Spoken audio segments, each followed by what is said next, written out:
Have Amy call the roll. Representative Baker. Representative Bojanowski. Here. Representative Lewis. Here. Representative Raymond. Here. Representative Riley. Here. Chair Banta. Here. And Darn it. Members, we've been given time to review the draft meeting minutes from our prior February 21st meeting, and I will now hear a motion to approve the last meeting's minutes.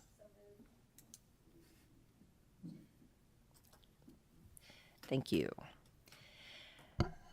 Today we have minutes approved. Today we have representatives from the Kentucky Department of Education, and they will be presenting an update on the federal COVID relief funds and an overview of the SEEK K-12 funding formula. And at this time, if you could step up.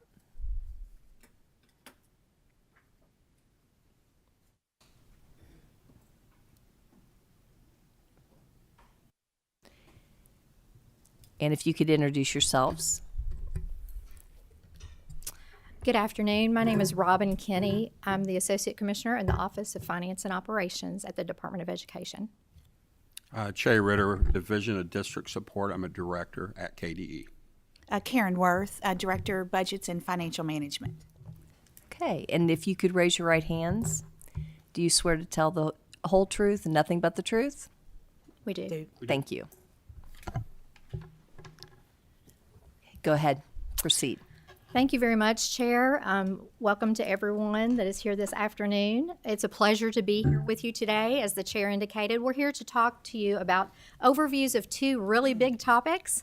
We're going to talk to you about pandemic relief funds and where we are, high-level overview, how much has been distributed, the remaining balances, and the date that funds must be expended. We're also going to talk to you at a very high level, an overview of SEEK, and any projections specifically on surplus or shortfall for fiscal year 23 as requested.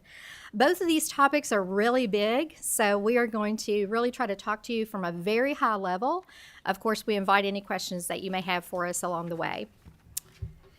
As you see on this first slide, the coronavirus pandemic, which was officially declared a national public health emergency in March of 2020, really has impacted Kentuckians broadly, but specifically we're going to talk to you about the impact that it's had on our educators, our schools, and our students. When the pandemic was declared, school districts were faced with lots of new and challenging issues, in addition to already challenging issues they had in running their school districts. They were thinking about things, how do I improve sanitation and health in my district? How do I improve ventilation efforts in my facilities? How do I continue my operations in this worldwide pandemic?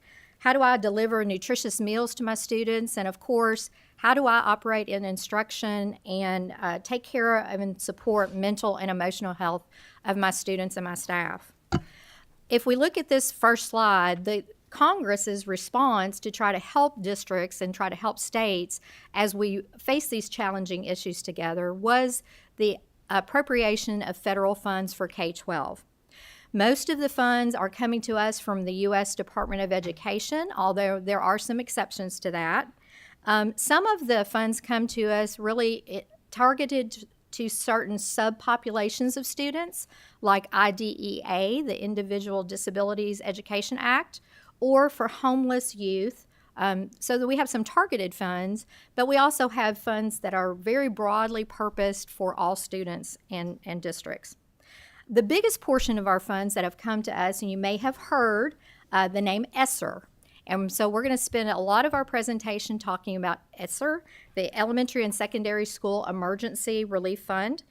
And we're also going to talk to you about a couple of other buckets that have come to us, GEER, the Governor's Education Emergency Fund, and EANS. EANS is a program that was really targeted toward non-public schools.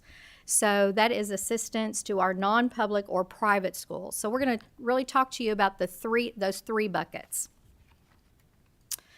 If we look at the funds that have come to the Commonwealth to support the impact of the coronavirus, there are about $3 billion that have come to us through the ESSER lens. They have come through separate appropriations, so you'll also hear them referred to under the CARES Act, ESSER 1, under the CRISA Act, ESSER 2, and from ARP, the American Rescue Plan Act of ESSER 3, sometimes just to kind of get our bearings on the pots of money that we're talking about. We also have received, KDE has received funds from GEER 1. You see on the screen almost $60 million that have come to the Commonwealth for GEER 1. The Department of Education did not receive the full benefit of that, but instead received about $30 million from that. And then EANS 1 and EANS 2, again for those private or non-public schools, about $83 million total coming in. You'll see at the bottom of our screen, one of the specific questions that was asked was, when do these funds expire? And so you'll see as the funds came to us on sort of a rolling pattern, their grant term is also in a rolling pattern. So you'll see the CARES Act, the end of that grant period has already occurred in September of 2022. CRISA goes through 2023 and ARP through 2024. So now I'm going to turn it over to Karen. Karen is our budget director at the Department of Education. She's going to walk us through some of the highlights of ESSER. Thanks, Robin. So when we started receiving ESSER dollars back in 2020 from USAID, they did come with some general provisions that covers all three pots of ESSER dollars we wanted to touch on first. First, your expenditures must be necessary and reasonable, and they must be used to prevent, prepare for, or to respond to the coronavirus pandemic. So that's a provision that covers all three ESSER funds. Also, 90% of ESSER 1, ESSER 2, and ARP ESSER is to be allocated to your local school districts. Unlike other federal grants that we receive, the supplement not supplant provision did not apply to the ESSER funds. But like other federal grants, the state level maintenance of effort does apply for ESSER. And then lastly, the equitable services provision was required in ESSER 1, but as Robin mentioned, and we'll talk about later in the presentation, in ESSER 2 and ARP ESSER, we did receive EANS dollars, which is the emergency assistance to non-public schools to support those equitable services. The next three slides are going to give you a list of the allowable uses under the ESSER funds. You'll see things that are pretty common when you think about the pandemic, cleaning supplies, PPE, even training for staff to learn how to mitigate the virus. So some of those really basic uses, and then also rolling into some things that you may not think of, things like education technology, hardware, software, connectivity for our students when the NTI became prevalent as the pandemic grew. Food service, keeping our students fed, is also an allowable use under the three ESSER pots.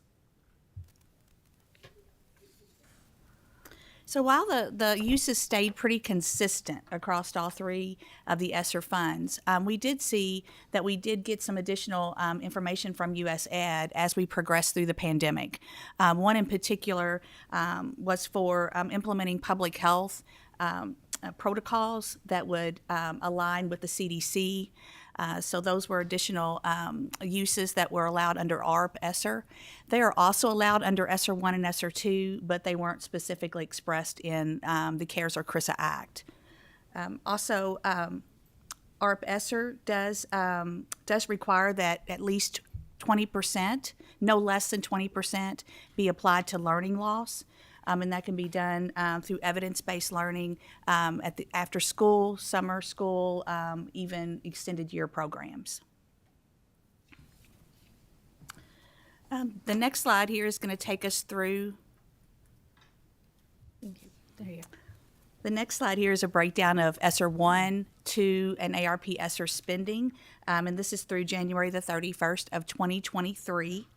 As you can see for ESSER 1, a little over $15,000 of the $193 million that was allocated was unexpended. Also, ESSER 2, we have spent about 78%, so the remaining 22% needs to be expended by September 30th of 2023. And then for ARP ESSER, we're at about 36%, so we have 18 months to expend the remaining 64% of ARP ESSER dollars. The next slide is going to focus on District ESSER 1 spending. As you recall from the previous slides, ESSER 1 did end on September 30th of 2022. This slide represents the categories that school districts reported their expenditures. So US Ed requires states to submit an annual performance report. In that report, it's broken down into these categories. So you have operational continuity, you have academic, social, and emotional and mental health and other needs, and then you have physical safety or physical health and safety. The first report that was submitted on July 1st of 2022, and it was for expenditures reported through June 30th of 2021. You'll notice a little bit maybe a similarity, wondering what the difference between academic, social, emotional, mental health, and other needs, and then your physical health and safety. The second category there, where the most expenditures are reflected, that's really around the learning loss component. That category includes additional staff for tutoring, for after-school programs, really around the whole learning loss. It also covers the technology piece, the food service piece, and then your last category there, physical health and safety, focuses more on facility improvements, such as air ventilation, maybe temporary classrooms that really addressed social distancing. Also, additional transportation needs fall under that category. I'll turn it back to Robin now to talk about GEER. So the department also, on behalf of our local schools and districts, received funding through GEER, the Governor's Emergency Education Relief Fund. As I mentioned at the earlier part of the presentation, about $59 million that came to the Commonwealth for GEER 1. And from that, about $30 million was allocated to support elementary and secondary education. So the governor's office made a determination that they would help support our local schools and districts through $30 million. Again, as we reflect back to what was happening when GEER 1 came into being, there were really two significant challenges that districts were facing. And so the governor's office did award these funds to help those significant challenges. All Kentucky school districts were eligible to participate and receive funding from this award. 100% of the $30 million was allocated to our local school districts. And as Karen had suggested earlier, equitable services to non-public schools were required. Next slide, please. So the uses of GEER 1 in Kentucky, the provisions around those two kind of issues that we think about in order to really have our students prepared and ready for instruction during the pandemic. At this point in time, the things that we were really worried about were remote learning, and how we would have sufficient capability to do remote learning across the Commonwealth.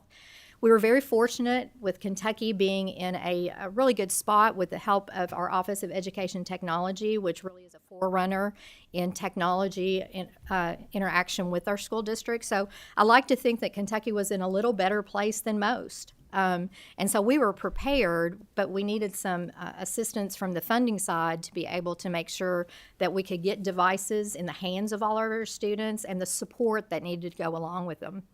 The other area that we were really concerned about at this point in time was how do we continue to provide good, nutritious meals to our students? We all know that when students come to our schools, that is a place that they can get those nutritious meals, and we're concerned about having them in a remote location. How do we continue to provide that to our students? So those were the two components that were approved for their GEER 1 spending.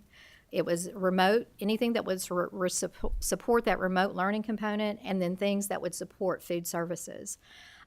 You can see on the chart that a very small portion, only $1,087, was unexpended out of that $30 million. So school districts did a really good job of expending their dollars. The numbers on the slide that represent the number of districts reported using those are not mutually exclusive numbers. So we had districts that reported using GEER funds to support remote learning, and then also a number to support funds for food services, but they may be in, either one may be in the other pot. So they are not mutually exclusive. The GEER 1 grant period did end on September 30th of 2022. And so now we're going through a monitoring and reporting phase for GEER 1 spending. GEER 1 is administered basically by the cabinet, and we are a subrecipient of that money. It comes to us. We wanted to spend just a few minutes talking about EANS, which is the Emergency Assistance to Non-Public Schools. Kentucky applied to be able to receive funding to support our non-public schools. You know, our non-public schools had many of the same challenges that our public schools had. They were trying to deal with all the issues, all those big questions that our local school districts were trying to answer as well. Schools applied through an application process to the Department of Education. 133 schools participated and are actively still participating in EANS 1. And 59 schools are participating in EANS 2. The EANS rules do differ a little bit, and I will tell you from an administration standpoint, this is really the first time the Department of Education has done this level of interaction with our non-public schools. And so we have enjoyed working with our non-public schools. They were very eager to participate. But the difference is KDE, as the state agency, does maintain administrative control over the program. We make those purchases on behalf of the non-public schools, and we retain title to all the items that are purchased. Next slide, please.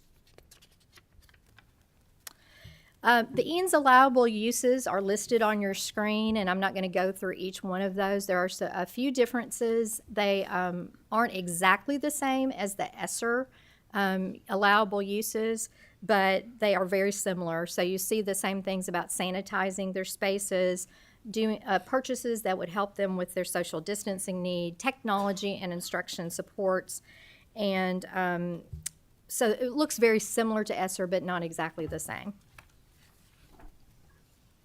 Our EANS spending through January 31st of 2023, both of these programs are currently underway. Neither one of them the grant period has expired.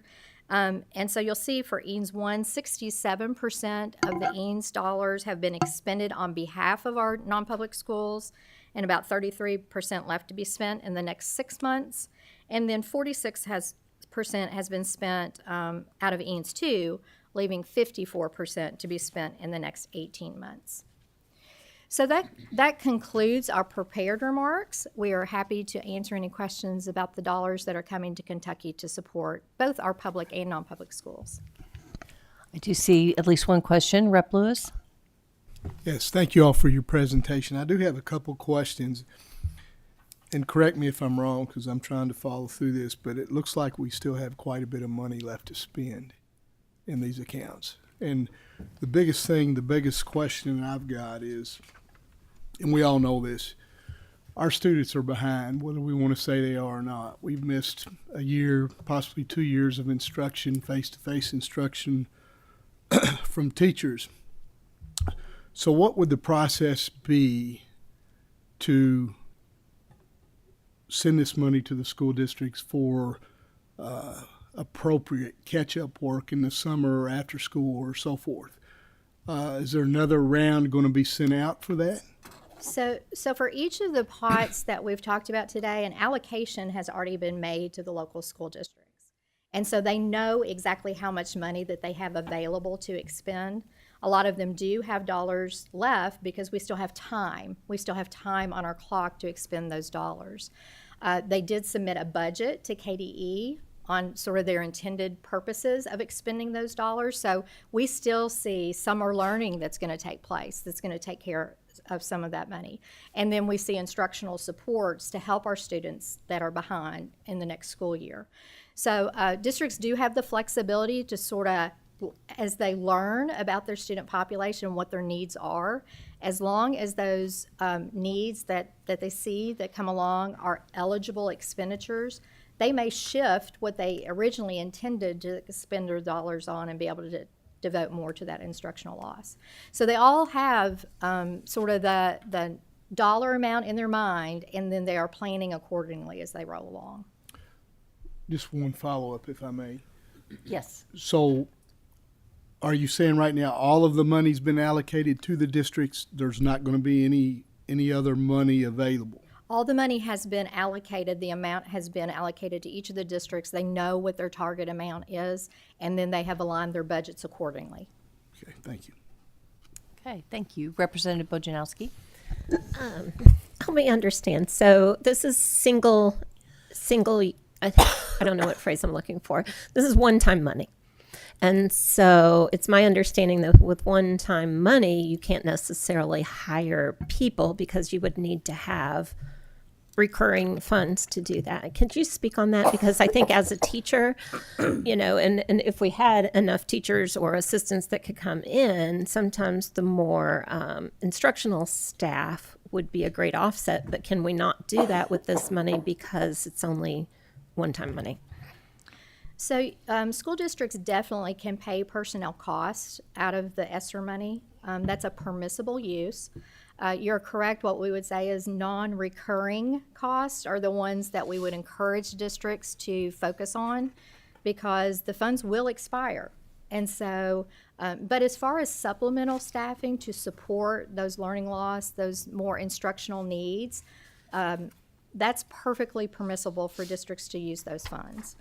We just don't want our districts to really get into a predicament where they're paying for their recurring cost and then they wake up and the funding's not there and then they're trying to manage through that. So, but even as we talked about, as Karen indicated in the slides, there is no supplement, not supplant provisions. So that means that even general fund obligations that you had, you could use federal funds to pay for that. So you're welcome. Okay. I see no further questions. So we're good. Thank you. On to SEEK. Okay, now we're going to go to another big topic, and we've had a lot of discussions about SEEK lately, so it's a pleasure to be able to kind of share with you, again, that really high-level overview of SEEK and how it works. I'm going to turn it over to CHAY RITTER.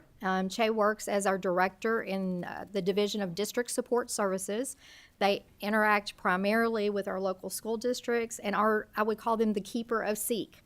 So, CHAY, we're going to let you walk us through all the components of SEEK and how it works. Thank you all. It's good to be here again today. Always happy to come over and talk about SEEK. This is a big part of our budget. And to keep you up at night, I don't balance my checkbook, but I take care of this. So that's a joke. But I want to go through all these steps that occur to get our districts this money. This is part of a bigger formula. There's always a lot of conversations in the non-budget session and the budget session particularly, but you'll also probably hear a lot from your local school districts about what's going on in their districts with their population of students, with unknown expenditures, with ESSER funding, which has been a huge impact to districts as well. So this is just one of the legs of funding, if you will. So the first thing is a little bit of history. Kentucky Education Reform Act got kicked in early 1990s due to a lawsuit, Rose v. Council for Better Education. I know, for example, I think I saw Eric Kennedy here earlier at some other committee. Eric knows quite a bit about it and the history of that, but it's an interesting case that set our state off in a very different direction. As part of that, SEEK was created, and it's Support Education Excellence in Kentucky.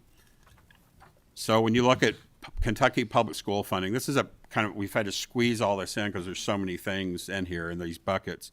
But obviously we have federal, and if you exclude ESSER, which is that one time, we have USAID, USDA funds that run through our cafeterias. Obviously at the state level, we have the General Assembly provides the budget bill and separate appropriations for SEEK, BOSS, and LARS. Now BOSS and LARS, Learning and Results Services, is one section of the budget, and BOSS, Karen Worth, please help me with BOSS.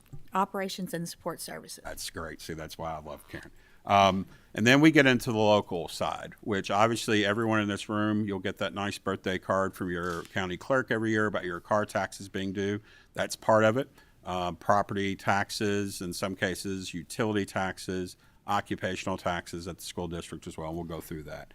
At KDE, at the department, we have responsibility over about 50 area technical centers as well as KSB and D. Those are in our KDE budget, operating budget. And outside of that, we also handle what they call on-behalf payments that we're paying on behalf of school districts. And this is also in the budget bills. I just want to skip through this, but very important part of this equation, and definitely don't want to be dismissive. is the local revenue. That's a huge part of this conversation as well. It provides local control, local decision making. School boards make this decision every single year. Usually about late summer, you'll start hearing more and more about this as property assessments and tax calculations occur. And of course, you get your property tax bills right around Christmas, unfortunately. I'm going to jump into this. This to give you a little context about how much is flowing out to our school districts. And this is what's reported back to us. It's kind of a strange thing to think about, but we're sending it out and they're reporting back to us how they've spent it. And when you look at federal revenue, obviously that's a much larger portion in FY21.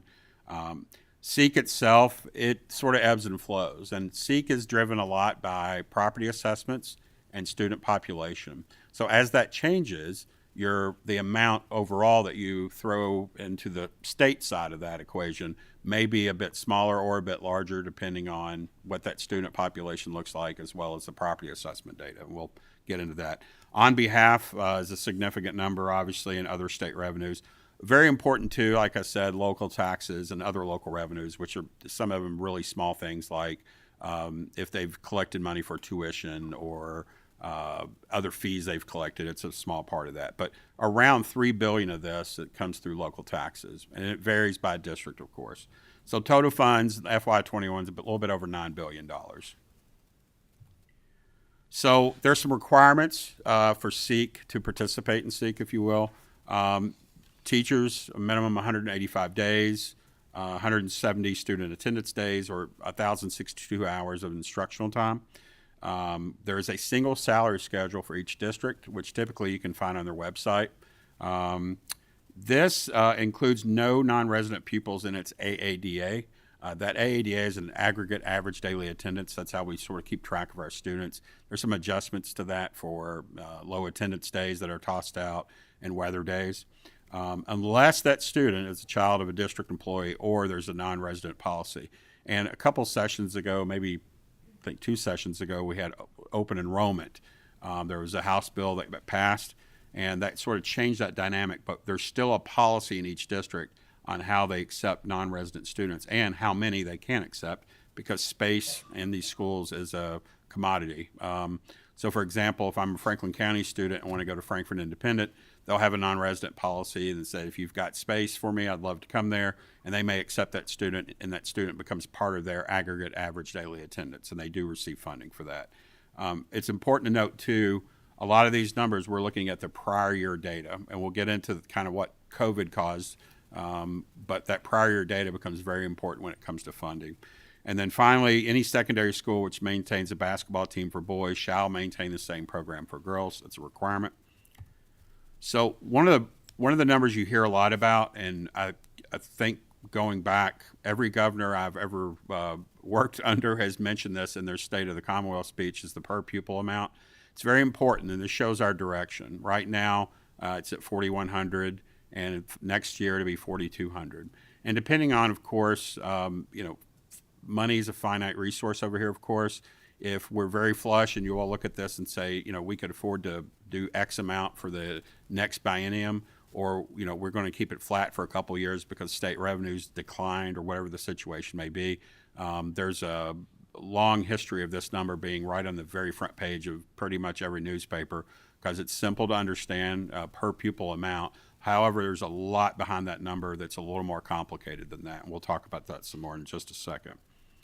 You all set this amount in the biennial budget every 2 years.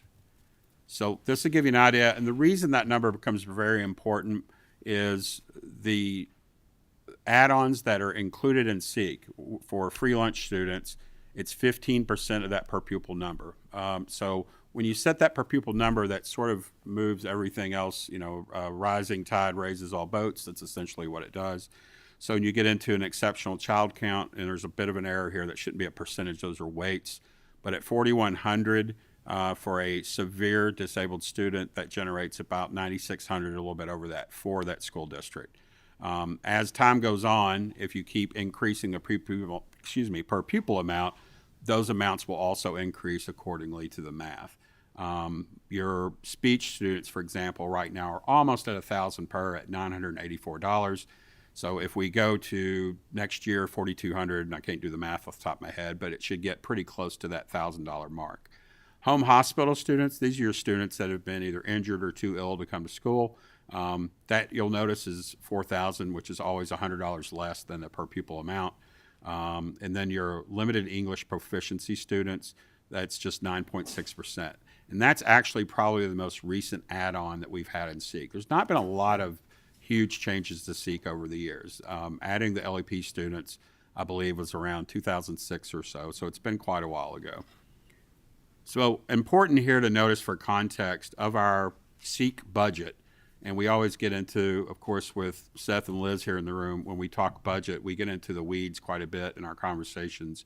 But you'll notice to the far right, those columns about each of these chunks of students, these groups of students, a part of our budget, you'll notice exceptional is almost $500 million. So if you go back a couple slides and see that total, about $500 million of that is for exceptional, and about $230 million are for our free lunch students. So all these obviously add up eventually that reach out to the districts. So if you're a district that has a heavy free lunch population, you're going to see more of that funding than, say, a district that has a smaller free lunch population. So local effort is something that I think if someone cornered me and said, what's one of the most important components of SEEK, I would say local effort is a huge factor in how our schools are funded. And it's as simple as driving around and looking around you at property assessments. We all know there are districts whose property is valued at a much higher sort of a per pupil value than down the road 2 counties away. Rural property is typically assessed less than, say, a house. So these factors go into this formula, and as a district's property assessment increases, they're going to, what we call, like, pay more in local effort. So it's actually deducted from their funding. So we do all this math and it looks really good. You're going to get 10 million, but we haven't reduced it for that local effort, which may take 1.5 million out of that. So when we send that check to them, we've already deducted it. We don't collect it from them or anything like that, but it's already been deducted. So when you look at this from a little bit different viewpoint, if you're in a district whose assessment grows 5% every year, you're basically going to be pulling more money from your local taxes because that assessment has climbed. Alternatively, if you're in a district where your assessment's either gone pretty flat or it's decreasing in some cases, that local part is going to be smaller, so the state's part's going to be a little bit larger. So if you think of it as kind of like a seesaw. Obviously, there's the choice to levy those property taxes. The amount of that rate is up to a local school board, truly local control every year. But as their property assessments increase or decrease, of course, lately a lot of them have increased significantly. The conversation that local boards will typically have is that, you know, what rate do we need to do locally to offset our local effort decrease, to maybe give raises to teachers, or to buy 12 new buses. So these are conversations they have to have every fall, basically, as part of their budgeting, as part of, obviously, this is that one chance they get at local revenue in making those decisions. And one thing that many representatives call us about are these nickels. The districts that have them love them. The districts that don't have them probably want them. But this is just an additional tax dedicated to facilities. It's as simple as that. And it happens to be a nickel equivalent amount. And one day we'll come back and talk about all those, but I'll skip through that a little bit. So each of our districts, county and independent, are each their own independent taxing authorities. This is pretty important historically. Going way back, the counties were more involved. They can tax real estate, tangible, and motor vehicle property. Everybody does this, all our school districts. But they may, and that's, you know, that permissive, levy taxes on utility gross receipts, otherwise known as utility tax, occupational, excise, aircraft, and watercraft. And the watercraft are the boats that are actually registered with the Coast Guard. These are the large boats, typically on rivers and lakes, et cetera, not your neighbor's pontoon. So this gives you an idea of our districts. A large portion of them do levy utility tax. So this goes to your renters, your property owners. Basically, if you've got utilities, I believe it excludes sewers. I think it hits water, cell phones, obviously electric, and natural gas. You'll see on your bill a little bit of a tax on there if you're in one of these communities. Occupational is a little different. We only have about 8 districts that levy occupational tax. Usually this is going to be your more larger or urban districts that have a big population working and living in that community. That's sort of the difference. The city of Frankfurt, I should say, has an occupational tax that applies to anyone who's coming into Frankfurt and working. But schools, due to a constitutional issue, can only hit you for that if they've levied it and you work and live in that community. Excise tax, nobody does that one. That's a tax on your personal tax liability. Don't think it'd be too popular to hit people up after they've just filed their taxes. So in addition, they can separately tax aircraft and watercraft. I think there's a little bit of history as to why, because of the way assessments and PVAs and the Department of Revenue work, but it's kind of a split. If you look at it, it's almost right down the middle. And then cable service, this is in addition to your utility tax. If you have cable, there's a little bit of additional tax on that. 142 districts out of the 142 actually levy that. So when we go and look at our state as a whole, we have this huge amount of money, but once you start getting deeper and deeper into that kind of granular level of each district, and we wanted this slide we've used for quite a few years now to show what can happen with 2 different students in 2 different districts and why the funding is a little different. Each category of student, if they're free lunch, if they're exceptional, if they're a limited English student, makes a difference. And alternatively, one of the issues is like local effort. If I'm in Anchorage, which has a very high local effort amount, they're going to get less from the state. So that student that's attending Anchorage would typically get less than, say, a student in Wolfe County of state funding. But that student in Anchorage also generates a lot more local funding than a student in Wolfe County would. So in this example, you'll see in red that difference in local effort, but these students are both free lunch. One is a speech student, so that generated another $984 for District A. Tier 1 is another bucket of funding that's tied to districts levying enough taxes to kind of hit a target, if you will. So that generated a little bit of additional money. And then local taxes. Well, that student generates a lot of extra state money, but local taxes is a significant difference of about a bit over $5,000 at a per pupil level. So District B, their board over the years has really aggressively had a tax policy that's generated a lot more local money. And District A, not terrible, but it's still a lot less than District B. So there's that difference of that population of per pupil, what each of those students will generate locally and with the state funding. So one part of this process that we deal with every year, as a matter of fact, tomorrow is a magic date for us, March 1st. That's when we are statutorily required to be finished with our seat calculations for that fiscal year.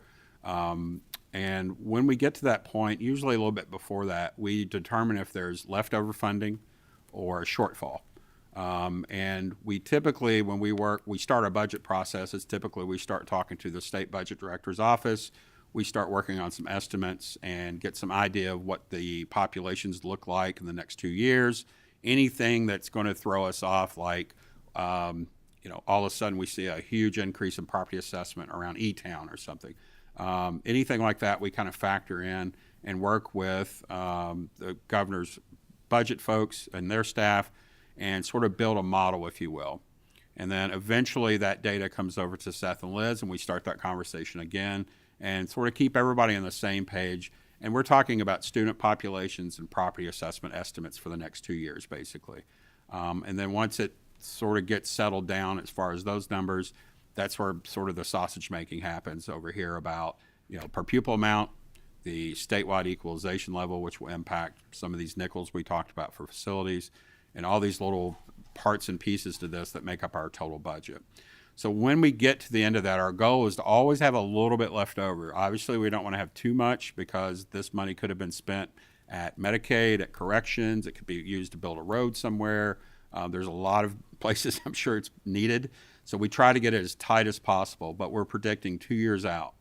The challenge, of course, is that if we can get a little bit left over, our school districts are not feeling that pinch of a shortfall. Because what happens when we don't have enough money, we can't write a check without those funds being in the bank. Karen won't let me, so the districts have to pay their full share of that shortfall. And we hate it more than anything because they've budgeted, they've hired staff, and these cuts can be very detrimental to their operations and obviously, which is educating students.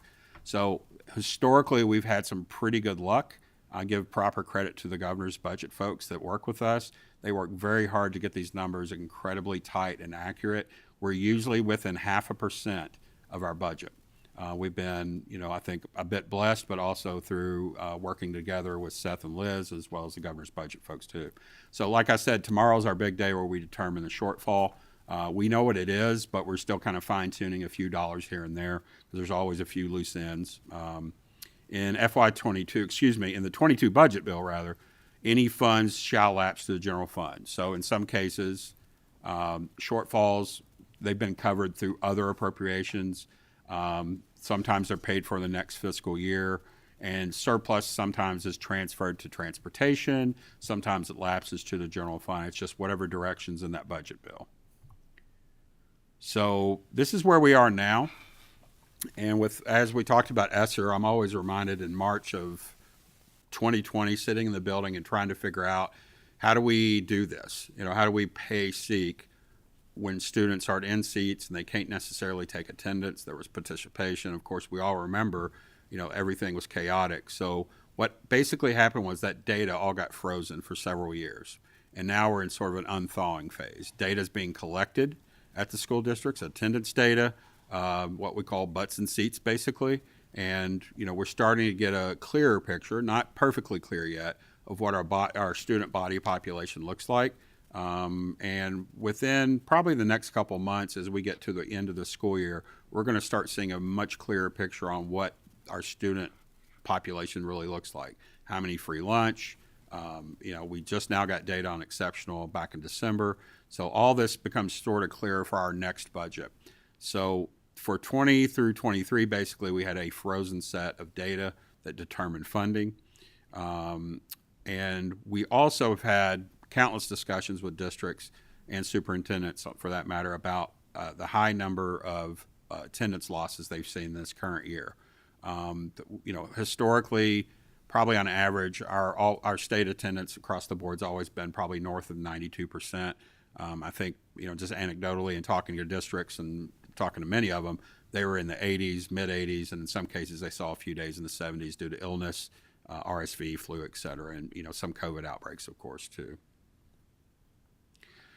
So kind of unwinding all of that through SEEK and COVID and trying to get back to what we call normal, which I will be very happy to see one of these days, is this loss of enrollment. Students that we've worked quite a bit with Seth and Liz and others that are interested in this and trying to predict what FY24 looks like.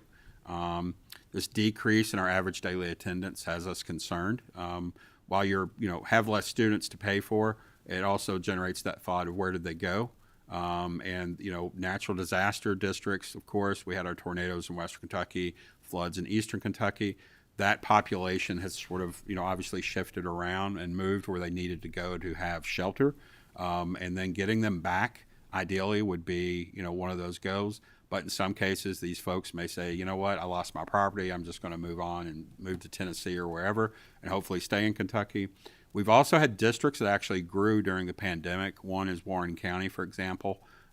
We don't have as many districts that grow as we used to, but Bowling Green and Warren County, for example, are just two school districts in one area that grow significantly and continue to grow during the pandemic. Property assessments. So the housing market, even during COVID, was really hot. And in some areas of the state, we saw 20-25% increases in real estate. Our average used to be probably around 4 and 5%. So to see that is pretty absurd, but it really impacts those districts. So that's something that we talk to districts about, is work with your PVAs to understand what your local property assessments look like, because it will impact your funding.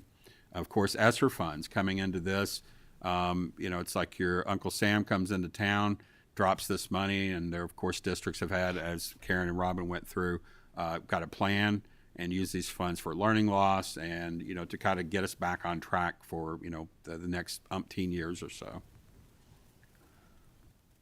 So just a few links if you ever need them. Of course, we entertain any questions, I think. Sorry, skipped ahead there. Robin and I can answer any questions if you have any. Chair? Okay, I'm going to ask a question. Sure. I Yes, had a superintendent tell me that they're worried about the hold harmless because they're actually going to lose money because their attendance went up. Does that resonate? It depends on the district, and if we have 3 districts right now that are held harmless because of very high property assessments, which sort of push them into a different universe than everyone else. So there's a provision in law that allows us to throw some extra money their way because of that, the high property assessments. If they gain students, I think the denominator, I'm not sure, I'll have to look and see, and if you want to tell me who it is after the fact, I'll be glad to look at it and see. Okay. Yeah, I'd appreciate that. Sure. Thank you. Any other? I'm sorry. Go ahead. I'm sorry. Yeah. Thank you all for being here. I'm wondering if you can speak to our 3 and 4-year-old preschool students and what it would take or what would happen if they became part of SEEK, or if there's other alternatives to guarantee a per pupil funding base at that age group, so that, you know, folks who don't know, it's sort of a block grant situation. So maybe one year a preschool, a district has 16 kids in their class, and then the next year there was lead in the pipes and 25 qualify, but they get the same amount of money to educate that group. Can you just speak to that age group, please? Sure, and you're right. Yeah, preschool is one block of money. We do base it on how many students are in different categories. So you have your at-risk students, you have your speech students, your developmentally delayed, and then your severe students. So based on the total number of preschoolers across the state in those 4 categories, that determines the rate. So typically, our at-risk, our speech, and our DD students are all, they're not weighted, but our severe students are weighted, so there's a little bit more money there for them. But yes, you're exactly right. That $84 million that we receive in our budget bill is what is spent on preschool. So to the second portion of your question, you know, students are students are students. So you could have them added to SEEK and go through the same process to include them in the numbers and allocate and do the same thing. So it's not that you can't do that. It's just historically kind of been kept to the side. And then, you know, there's discussions about how many. You know, we have 3 and 4-year-olds. We do not have universal preschool.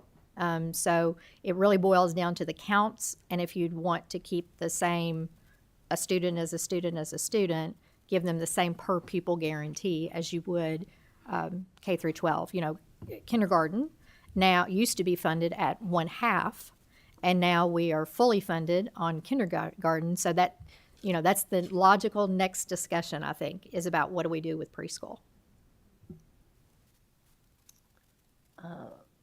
Representative Lewis.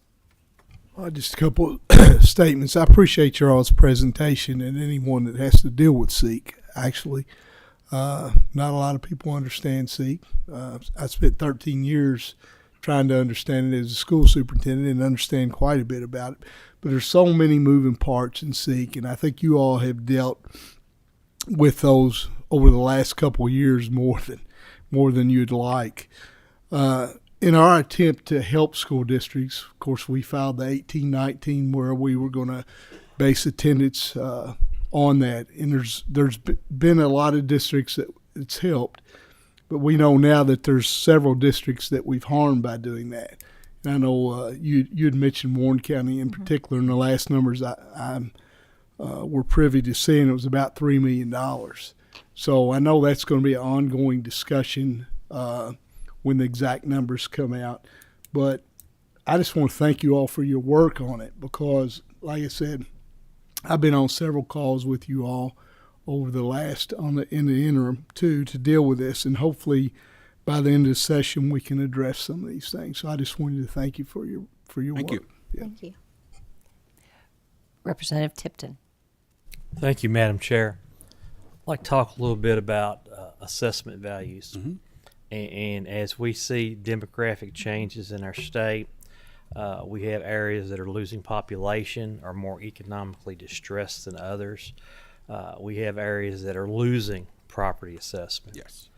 And then we have areas that are gaining a lot of property assessment. Could you speak a little bit to how that fluctuation impacts the SEEK formula? I know you alluded to it. And are you concerned if we continue to see this trend without making some adjustments?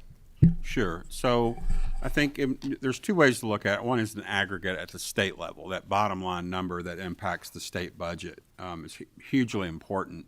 But, I deal with every school district from, Fulton to Pikeville. So I get a lot of calls during tax season about our assessment did X, it went up this much or went down. What does that mean?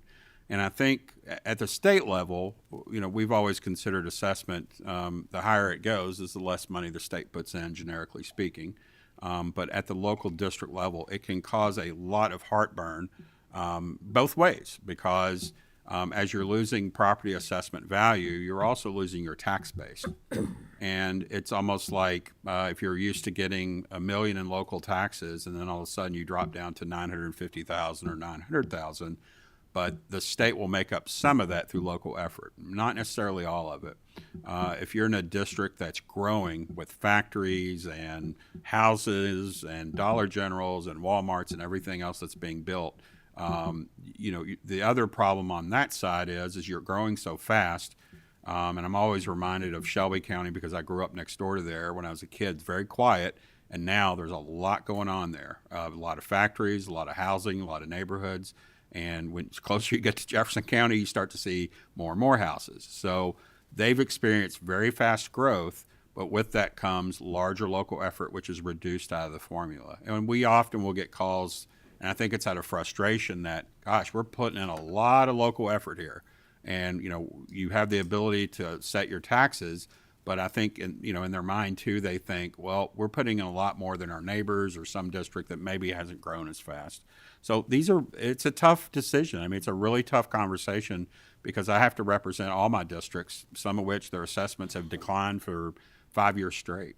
When you see those numbers come in year after year and we, kind of wait with bated breath to see how they come in, some districts that used to grow at 7-8% a year have really slowed down, and others that, they've sort of gone flat that we used to think they would grow forever. Of course, Scott County being our sort of one in the middle of the state there, that grew extremely fast, and then, it's still growing. And then you ask yourself, well, when does that start bleeding out to other neighboring counties? Does it impact Harrison, Eastern Franklin County and things like that, because maybe someone wants to build a neighborhood right on the edge of Scott County. So I think there's a lot to be said about understanding each district's perspective and their kind of pain points with that too. I hope that answers your question a little bit. Thank you. Seeing no further, our next meeting is scheduled for Tuesday, March 7th at 12 o'clock, and we will have representatives from KDE return for overviews of literacy and math initiatives and program funding. May I have a motion on adjournment?